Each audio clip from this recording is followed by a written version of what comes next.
नमस्कार मित्रांनो, उद्योग मराठी माणसाचा या आपल्या यूट्यूब चॅनलवर तुमचं पुन्हा एकदा स्वागत. मागच्याच भागात आपण उद्योग कोण करू शकतं या विषयावर बोललो होतो. असेच नवनवीन विषय मराठी उद्योजकांना प्रेरणा मिळावी म्हणून या चॅनलवर आपण घेत असतो. तर आजही असाच एक नवीन विषय तुमच्यासमोर घेऊन आलो आहे. तर हा विषय कोणता आणि यातनं तुम्हाला काय माहिती मिळणार आहे हे सर्व पाहण्यासाठी व्हिडिओ शेवटपर्यंत पहा. मी आहे राहुल नाईक आणि तुम्ही पाहताय उद्योग मराठी माणसाचा.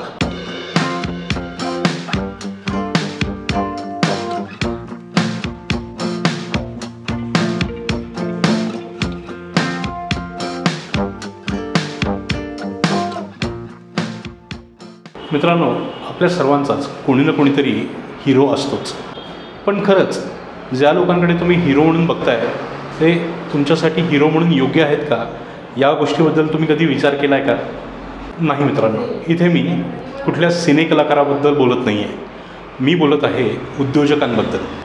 प्रत्येक तरुणाचा ज्यांनी एक नवीन व्यवसाय सुरू केला आहे किंवा ज्याच्या स्वप्नातच एक व्यवसाय आहे, अशा लोकांसाठी कोणी ना कोणीतरी उद्योजक हा हिरो म्हणून असेलच.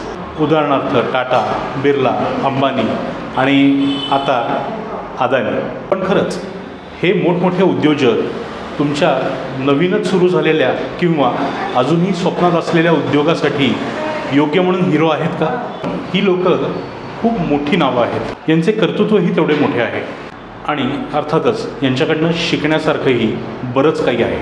मग तुमच्या मनात प्रश्न येईल की या हिरोंकडे जर आम्ही एक हिरो म्हणून पाहिलं तर काय चुकीचं आहे? त्याचं कारण असं आहे मित्रांनो की व्यवसायात किंवा उद्योगात स्वप्न आणि आपले हिरो हेही कॅल्क्युलेशन करूनच बघावे लागतात. तुमच्या स्वप्नातील उद्योग किंवा व्यवसाय म्हणजे जणू काही आईच्या पोटातील बाळासारखंच.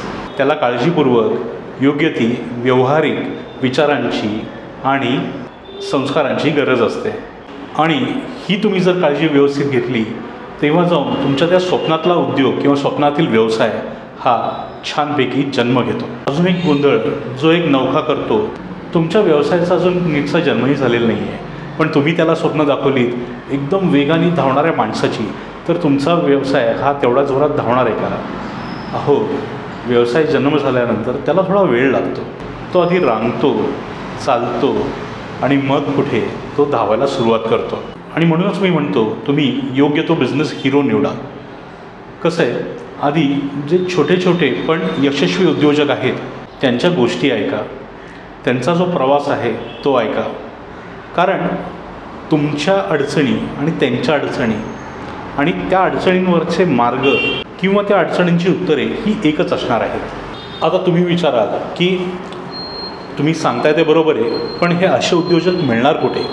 अहो, इथे आपल्या या चॅनलवर आपण आपल्या चॅनलवर बिझनेस हिरो ही एक प्लेलिस्ट सुरू करतो आहे. या प्लेलिस्टखाली तुम्हाला अनेक असे छोटे उद्योजक मिळतील जे आपला प्रवास तुमच्यासमोर घेऊन येतील. आपल्या अडचणी आणि अडचणीवर त्यांनी कशी मात दिली हा सगळा जो प्रवास आहे हा थोडक्यात तो आपापल्या व्हिडिओमध्ये तुमच्यासमोर घेऊन येतील.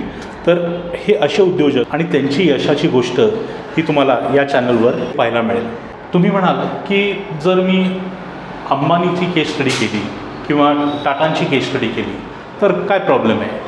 कसं आहे ना मित्रांनो, अंबानीला सकाळी उठून हा प्रश्न पडत असेल की 10,000 कोटी मी कसे उभी करू. कदाचित तीही त्याच्यासाठी एक छोटी रक्कम असावी, पण तुमच्यासाठी 10,000 मी कसे उभे करू हा प्रश्न असणार आहे. तुम्हाला फरक कळतो आहे ना? हाच फरक आहे तुमच्यामध्ये आणि एक ऑलरेडी सेटल्ड उद्योजकामध्ये. म्हणूनच मी सांगतो आहे, आधी छोट्या उद्योजकांचा अभ्यास करा, त्यांच्या प्रवासाकडे नीट लक्ष द्या आणि म्हणूनच तुमच्या व्यवसायासाठी उपयुक्त असा बिझनेस हिरो बघा. त्या उद्योजकांनी काय बरोबर केलं यापेक्षा जास्त त्यांनी काय चुकीचं केलं याकडे लक्ष द्या आणि त्या चुका त्यांनी कशा सुधारल्या, त्या सुधारण्यासाठी त्यांनी काय काय केलं या विषयावर जास्त भर द्या.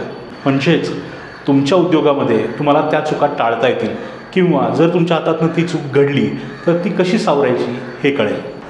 शेवटी जसा तुमचा व्यवसाय मोठा होत जाईल तसं तुमचं बिझनेस हिरोही तुम्ही बदलत जा.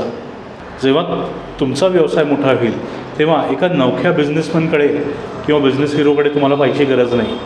कारण का, त्या बिझनेस हिरोसाठी तुम्ही एक मोठे बिझनेस हिरो असणार आहात. चला, हा छानसा विचार मांडून हा भाग आपण इथेच थांबूया. मी आशा करतो की तुम्हाला हा व्हिडिओ आवडला असेल. काही ना काहीतरी वेगळं तुम्हाला याच्यातनं ऐकायला मिळालं असेल, शिकायला मिळालं असेल. जर तुम्हाला हे योग्य वाटलं तर आपल्या व्यावसायिक मित्राबरोबर हा विचार शेअर करा. आपल्या मित्रपरिवाराबरोबरही हा विचार शेअर केला तरीही चालेल. त्यांच्या ओळखीचा कोणतरी मराठी उद्योजक किंवा इच्छुक मराठी उद्योजक असेलच. तेव्हा लाईक आणि शेअर करायला विसरू नका. आणि हो, चॅनलवर नवीन असाल तर सबस्क्राईब नक्की करा. चॅनल तसा नवीन आहे, त्याला सबस्क्रायबर्सचीही तेवढीच गरज आहे. त्याच हिशोबाने आम्हाला प्रेरणा मिळते नवनवीन विषय तुमच्यासमोर आणण्यासाठी. चला भेटूया अशाच एका छानशा पुढच्या भागात. नमस्कार.